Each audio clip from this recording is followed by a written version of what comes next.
Toujours un plaisir pour avec vous. Bonsoir. Sport national pour commencer. Il y a un match Ligue 1 qui nous joue aujourd'hui au stade populaire contre Mavericks. Il fait victoire 5-0 le Glacis.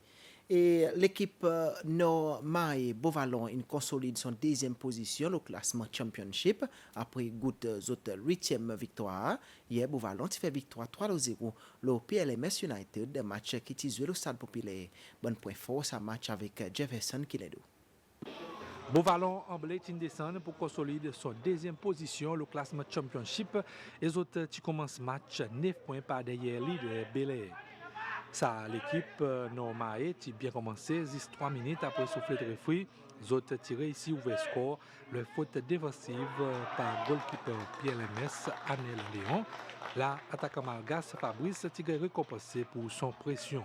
Score 20-0 pour Beauvalon. Après ça, l'équipe Les Mamelles qui applique beaucoup de pression à la recette, sa goal égalisation.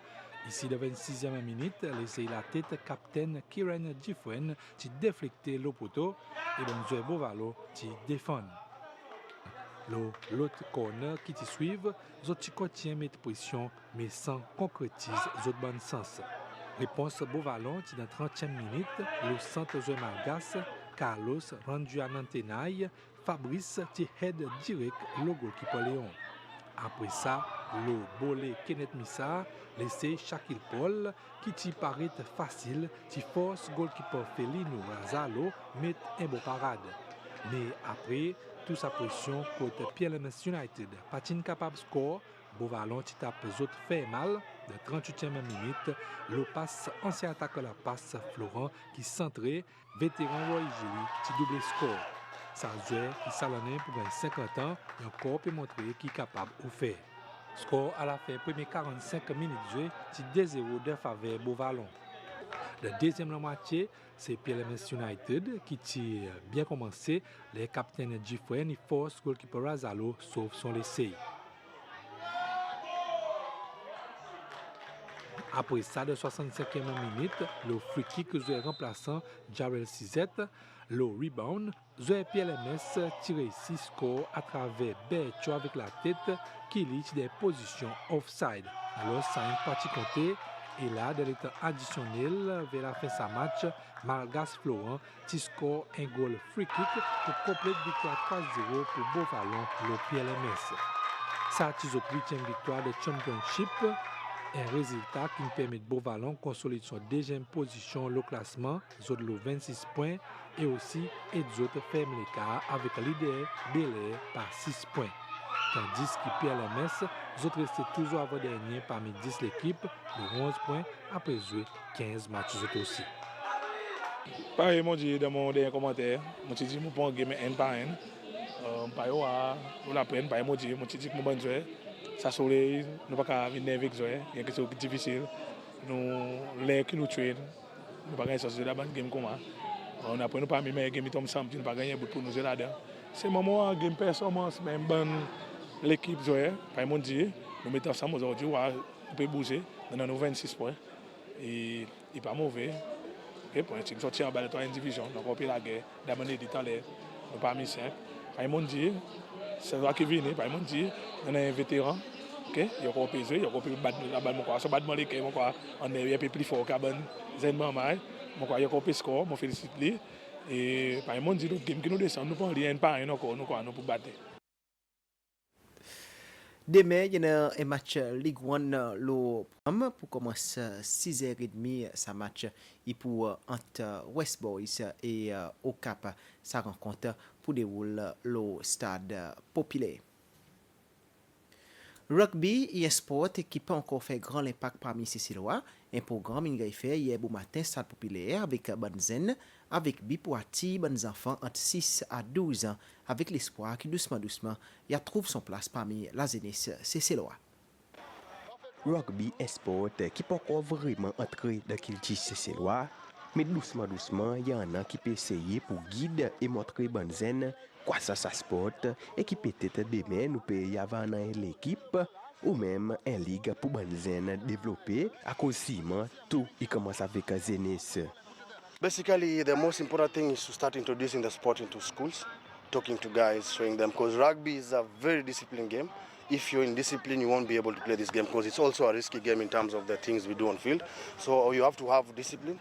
And as we can say is, if your discipline starts from the pitch all the way from going home and everything, like if I give you an example in Kenya, most of the rugby players playing the big teams are people who are doing big things in the country. They are lawyers, they are doctors, so they are all mature people. So the only thing we just need to start from the younger generation, also going to schools and also trying to encourage schools to build their own teams from schools.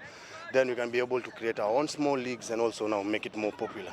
But for the baby steps, we also start from the baby steps as we escalate slowly going up and everything. But we'll still get there. Yeah, so that's my dream and everything else, yeah.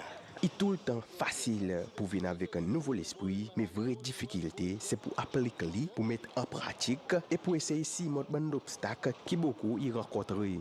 So it's something that will come and build up slowly and also be able to recruit the young, as I call them, millennials and the GNZs to be able to come and do it. As you can see, you guys have a very big number of football players. So my dream is also to have a very big number of rugby players into the country. Then we can be able to proceed further and do more with them, yeah. Mais qui m'a tout a commencé pour Jesse Matagaro? It started from my father way back when he used to play rugby for Impala. Then I finished high school, started playing rugby for a university called Catholic University. I graduated to one of the biggest clubs in Kenya called Nondis. I've been playing with them for the last 6 years. Before I came to Seychelles, I played my last game and came to Seychelles. So after coming to Seychelles, I was hearing about rugby in Seychelles, but the rugby you guys play is still not as up par to our level, but it's something that we can always work on and build on. That's why I decided to start training with the young ones. Rugby starts with the young ones. As they grow and master it well, they become growing up, becoming professional players.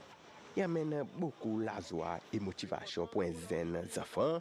Les autres parents, ils avec les autres pour les autres suivre les autres rêves. Et ça y est, pour les enfants grandir de positivité et qui ça va produire bons résultats dans les futurs. Après sa petite la journée, nous souhaitons qu'il y ait un plus zen qui descend pour aider à sa pilier qui fait grandir sa sport lui-même. So the kids started 2 years ago when all this started. We had a break and the kids were asking about when are we coming back to rugby? When are we coming back to rugby? And luckily they managed to bring this new coach. And so they're excited because they enjoyed it a lot.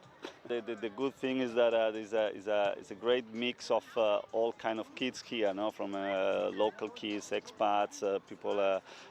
This new coach from Kenya, no? I think he is. So it's a great gathering, a very international and mix. So it's good. In South Africa, obviously rugby is a big thing. But yeah, we've found out about it when we came and it's been quite enjoyable and the kids are running around, which is good. It is quite warm in Seychelles, so it's not always the best place to really run like crazy. But because it's touch rugby as well, you know, the girls and the boys can play, so that's actually been quite a good thing for them. It's very good for them to get outside, you know, away from screens and get fit and also a bit of interaction with other children, so yeah, no, it's been great. I just want to thank the people who actually did all effort in organising this. There's not always that many opportunities in Seychelles. I mean, it's a pretty small country, so it is really nice to do that as well. Eh bien voilà, c'était nos bulletins sport pour ce dimanche le 23 mars 2025. Merci pour suivre. Ensuite, on commence bien la semaine demain.